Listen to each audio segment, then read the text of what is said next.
Okay, so this is now clip number 3 on my critical thinking. I'm on number 4, called the straw man argument. And it basically, how can we define this?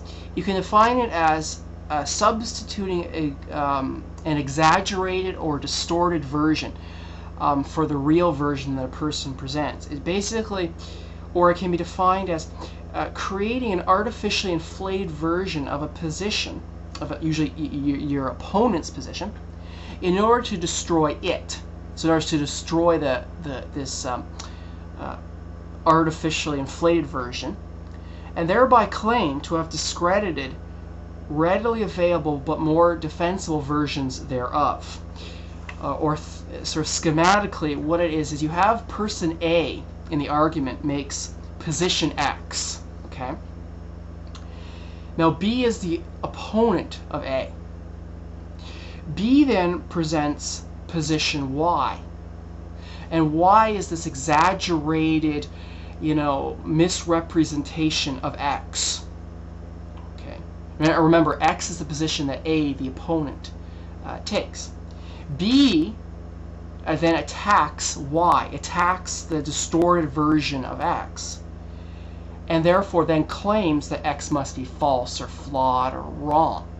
That's a fallacy, because you never actually, the reason it's a fallacy is because B never actually attacked X.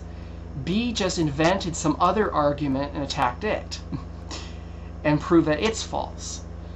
But they never actually dealt with the real issue at hand, which was X. Okay, that's why it's a fallacy. Okay, so it's Fetzer has a really good example of it when he critiques that. It's on page 85 to 86 of his book. Let me just read it to you. It really gets to the point, because he's somewhat sardonic in his arguments, attacking these other people, meaning he sort of mocks them.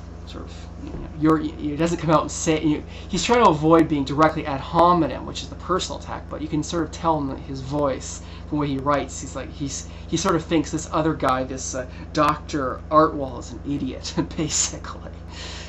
Okay, he's just a little bit more polite than that. Okay, so here's what he does. So first he cites the article from the Journal of the American Medical Association, what Artwall writes, and it says, correspondence to the journal, meaning the Journal of the American Medical Association, indicates many physicians are still sympathetic to a key pro-conspiracy tenet regarding the Kennedy assassination, that the autopsy physicians conspired with the military, the Central Intelligence Agency, the Federal Bureau of Investigation, the Secret Service, and other agencies of government to disguise and suppress medical evidence that would show President Kennedy was publicly executed in Dealey Plaza on November 22nd, 1963 by multiple gunmen. And then I want to read you what he says, because he really nails a straw man argument really well. Okay, this is why it's a straw man argument. What was just written. You see, he says, look, this has to be a straw man argument because look, for example, JFK could have been killed by multiple gunmen without a conspiracy involving the autopsy physicians. Okay.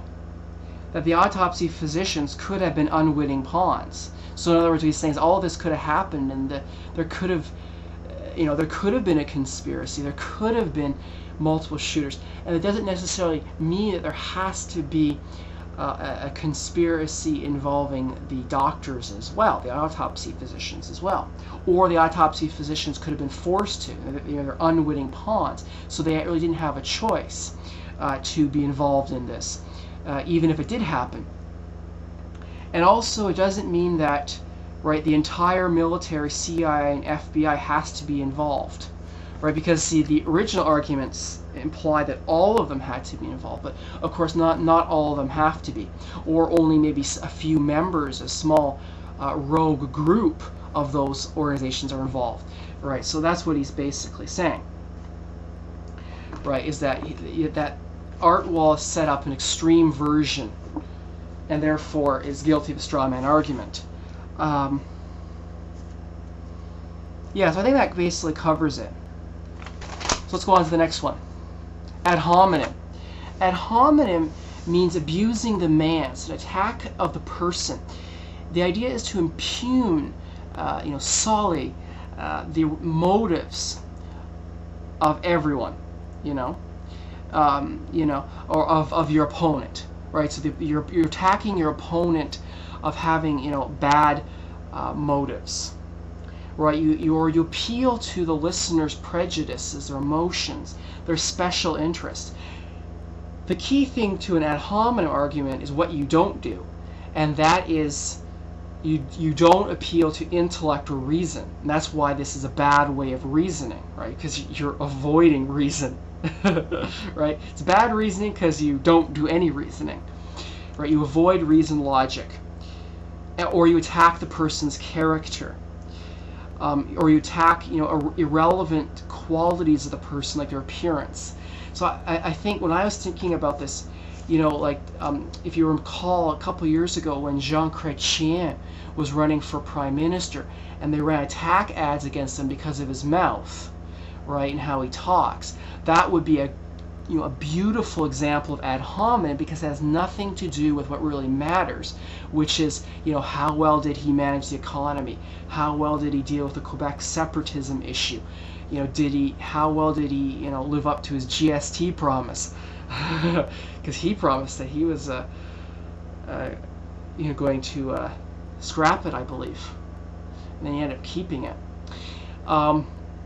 Or he promised, to renegotiate NAFTA. Did he follow through on that?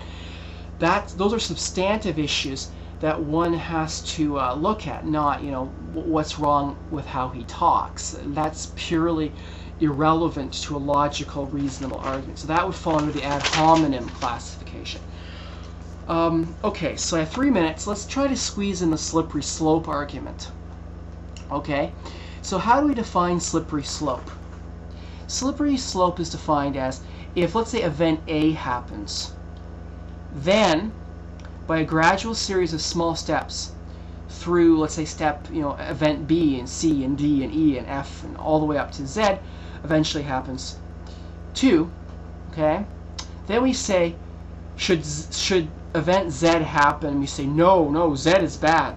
Z, we can't, or Z if you're an American, Z should not happen. So therefore A should not happen either. The way that this argument is attacked is, of course, you have now like step A, step B, step C, step D. So there can be an issue of remoteness. Right? In other words, just because you cause A, does that eventually cause Z? Because there's all those other things happening in the middle. So maybe changing A doesn't cause Z to change at all.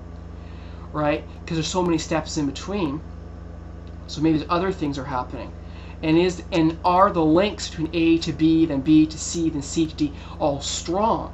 Because if something's not strong, there's like a weak link in the chain, then the whole argument falls apart.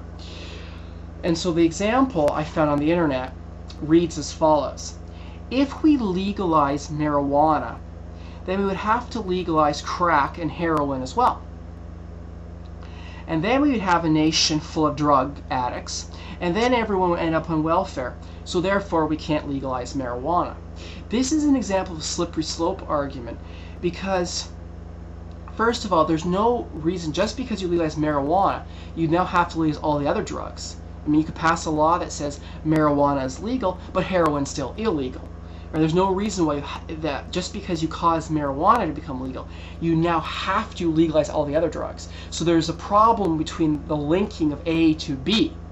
Okay, so that's what we mean by the A to B link is weak. And the idea that,